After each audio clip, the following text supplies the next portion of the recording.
I stood in line at the DMV when it happened. Yeah, I know. You probably expected something more cinematic. But no, it was fluorescent lights, gum-stained tiles, and a woman yelling, B37, that set my life on fire. My phone buzzed. One text. I've been thinking. You don't really mean anything to me anymore. No, hi. No, we need to talk. Just that. One sentence. Flat. Empty. Sent at 2:14 p.m. while I was holding my stupid number ticket, trying to renew the registration for her car. The one I bought. The one I maintained. The one I drove to work because she said she didn't like morning traffic. I stared at the screen for a while, thinking maybe it was a mistake. Maybe she meant to send it to someone else. But nope. My name was at the top. Sent with intention. Like a bullet fired at close range. The guy behind me asked if I was in line. I didn't answer. I just dropped the ticket and walked out. No registration. No conversation. Just me, my phone, and a sudden roaring silence that made every step echo. The rest of the day was a blur. I don't even remember driving home. What I do remember, walking into our apartment and seeing her on the couch. Not crying. Not even looking up. She just said, I meant what I wrote. I didn't want to wait till tonight. I asked her, so what am I supposed to do now? And she said, whatever you want. It doesn't matter. No shouting. No affair confession. Not even boredom in her voice. Just indifference. And that, somehow, hurt worse than betrayal. Because it meant I wasn't worth fighting with. I was just background noise. I didn't sleep that night. I didn't pack.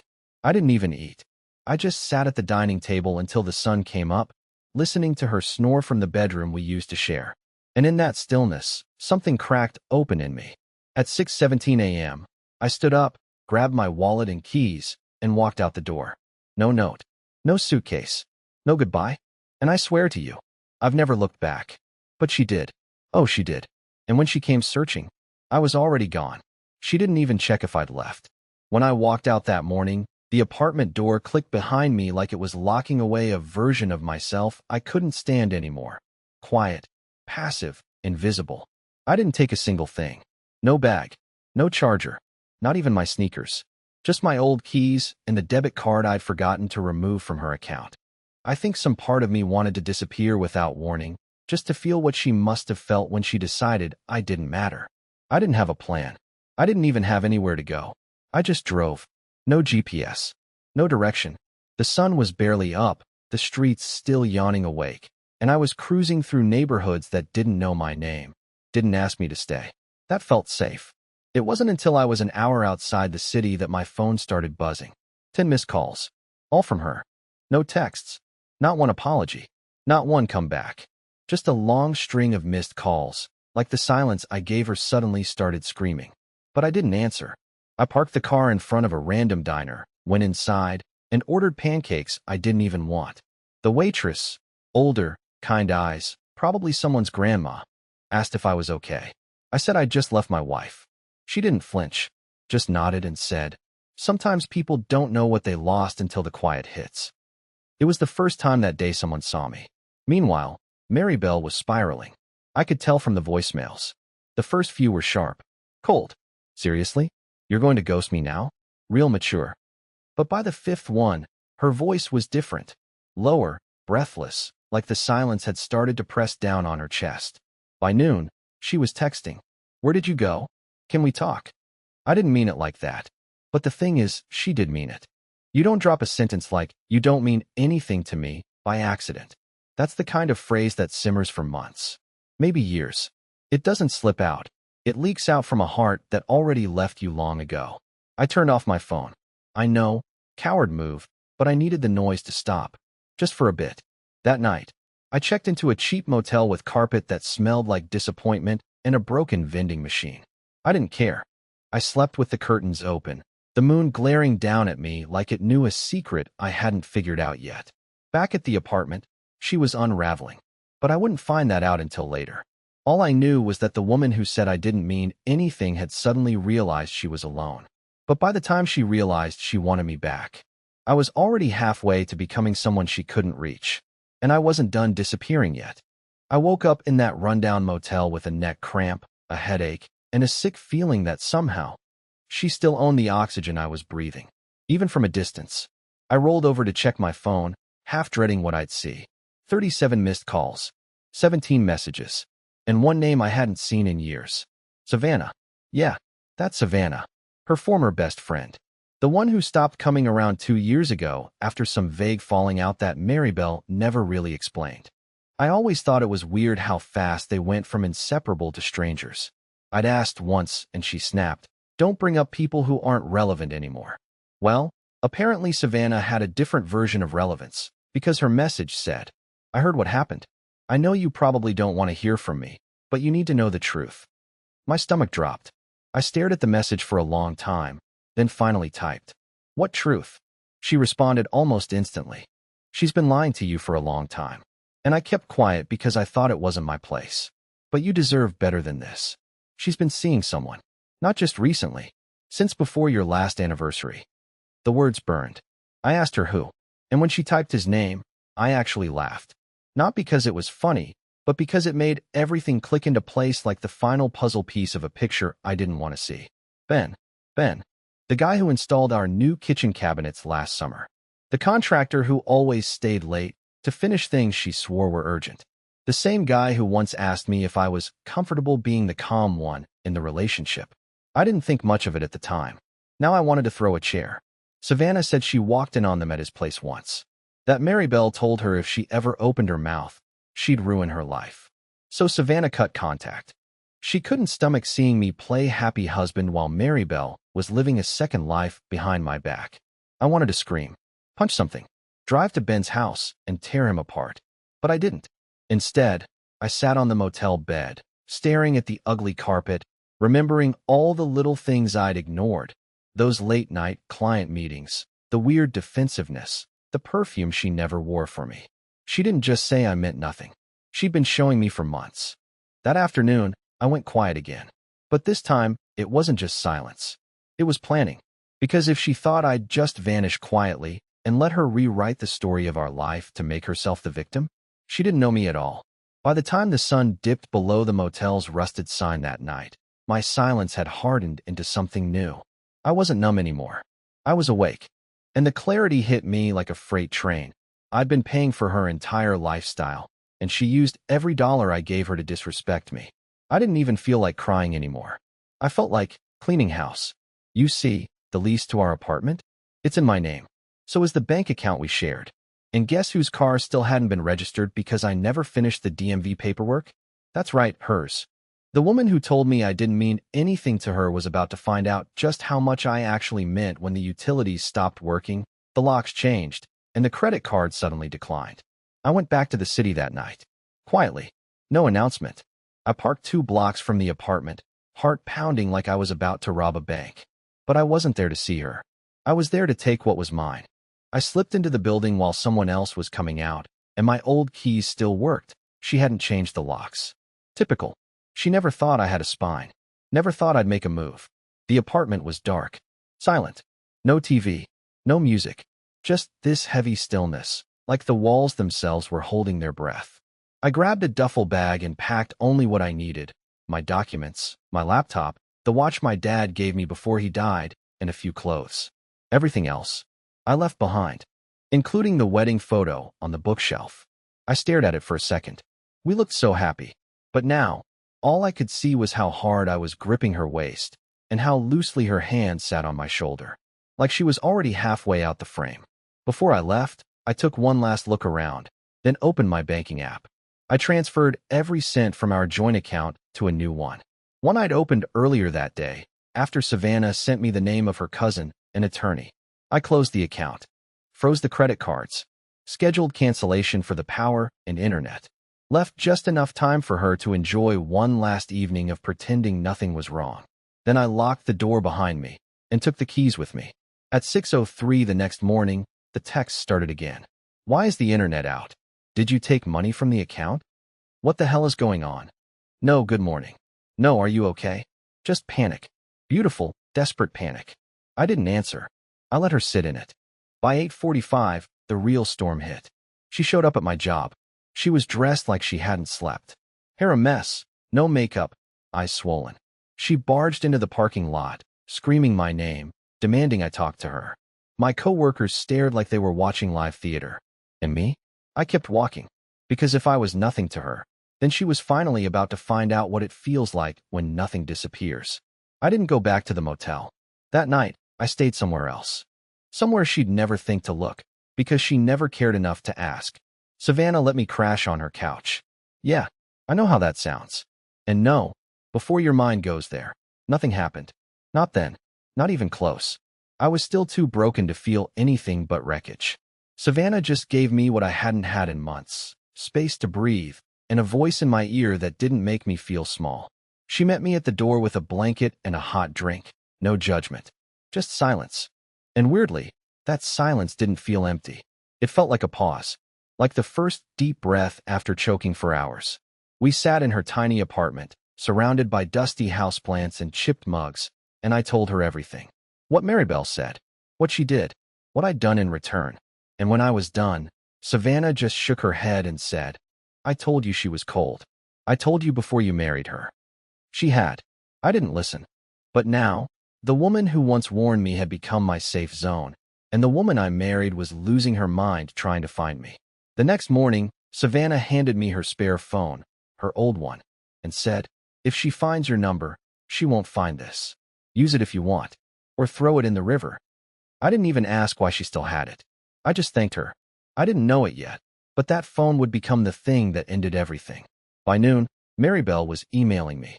She must have realized the bank wasn't a glitch. That I didn't just leave, I'd evacuated. That I hadn't gone silent, I disconnected. Then came the real kicker. The voicemail that changed everything. She was crying. Hysterical. Rambling. But in the middle of it, she said something that stuck in my ribs. I don't love him, okay? I don't love Ben. It was just something that happened. But you? You're the one I never thought would leave. You're the one who made me feel safe. Safe. As inconvenient. Predictable. Always there like a doormat safe. She never saw me as someone she needed to choose. Just someone who'd never leave the room, even when she spat on the floor. But I had left, and she had finally realized I wasn't walking back through the door. Savannah and I listened to the message together. She didn't say anything, just handed me her laptop. Write it all down, she said. Everything she's done, everything you've found. If she comes for you legally, emotionally, financially, whatever, you'll need it. And that's when it clicked. I'd been surviving. Now it was time to prepare. To go from invisible to invincible. Maribel wanted me to be nothing. I was about to become the quietest storm she'd ever seen. Savannah wasn't the kind of person who snooped. But I was. I had to be. I'd spent years trusting someone who looked me in the eye while lying through her teeth. So when I remembered that I'd helped set up Maribel's email on our old shared tablet, the one she left in the hall closet and probably forgot existed, I powered it on and prayed she hadn't logged out. She hadn't. No password. No two-factor. Just a digital diary of a woman who never thought I'd grow a spine. I didn't know what I was even looking for. Maybe more messages from Ben. Maybe confirmation that the affair went further back than I'd feared. But what I found, it was so much worse. There were folders. Organized ones. Labeled things like clients, personal, vacation. And then, one called Plan B. I froze. I opened it. Slowly. My chest tight. Screenshots. PDFs. Scans of bank statements. Notes with titles like Timeline and Alimony Leverage. Things she had no business having. She'd been gathering financial documents for months, mine. From the joint account, the business account I used for freelance projects, even old tax records. All of it saved neatly, like she was preparing for war. Not divorce. War. She wasn't just cheating. She was planning to bleed me dry.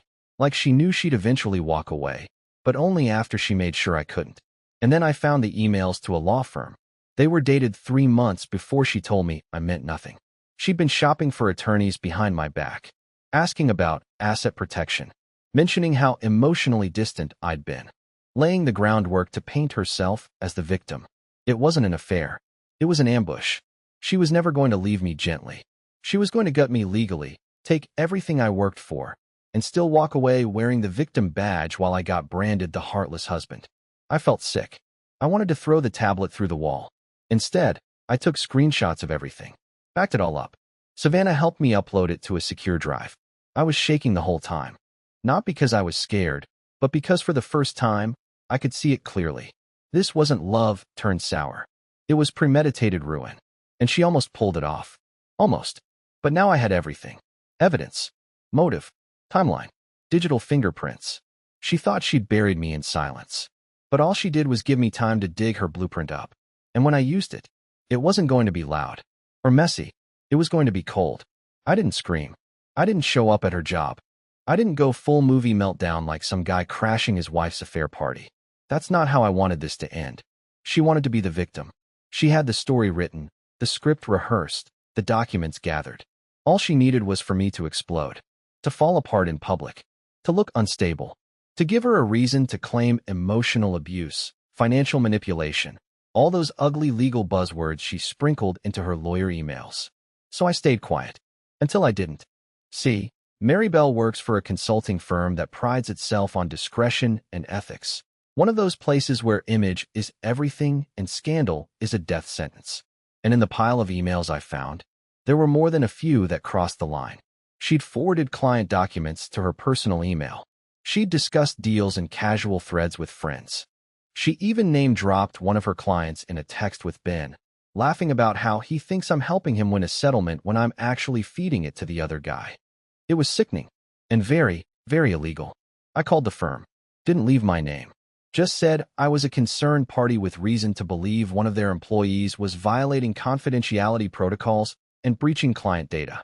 I gave no specifics, just enough to make them dig. I didn't need to tell them what to find. They'd uncover it all on their own. 3 days later, she was suspended pending an internal investigation. She showed up at Savannah's apartment the next night. I wasn't even surprised. She was pounding the door like she owned the building, screaming my name loud enough for the whole block to hear. Savannah told her to leave. Calmly, respectfully. Mary Bell called her a backstabbing traitor, accused her of poisoning me, of setting all this up. I stepped into the hallway, finally. Her face changed the second she saw me. Not relief, not rage, fear. She asked why I was doing this, why I was trying to destroy her. And I told her I wasn't trying. She did it all herself. She burned the bridge. I just lit a match on the ashes. She started crying. Not the fake kind. The real, raw, snot and shaking kind. But it didn't move me. Not anymore. Not after everything she said. Everything she did. Everything she planned to do. She thought I was weak because I didn't yell. Because I didn't cheat. Because I stayed and tried to fix what she was secretly dismantling. But now she was looking at the version of me she never wanted to meet. The one who knew everything. And still had one more move left. She didn't scream this time. After I told her everything, what I knew, what I'd seen, what I'd already done, Mary Bell just sat down on the curb outside Savannah's building like her body couldn't hold up her lies anymore. The woman who once told me I didn't mean anything now looked like someone who had lost everything. I didn't feel proud or victorious. Not really. It was quieter than that. Like watching a storm finally burn itself out. She asked me if there was a way back. If I'd ever be willing to talk. To try. To maybe start again. And I told her, gently, no. Because I had already started again. That same day, I filed for divorce through the lawyer Savannah connected me with. Not out of spite. Not as revenge. But as freedom. Clean, legal, and final. I didn't even contest anything.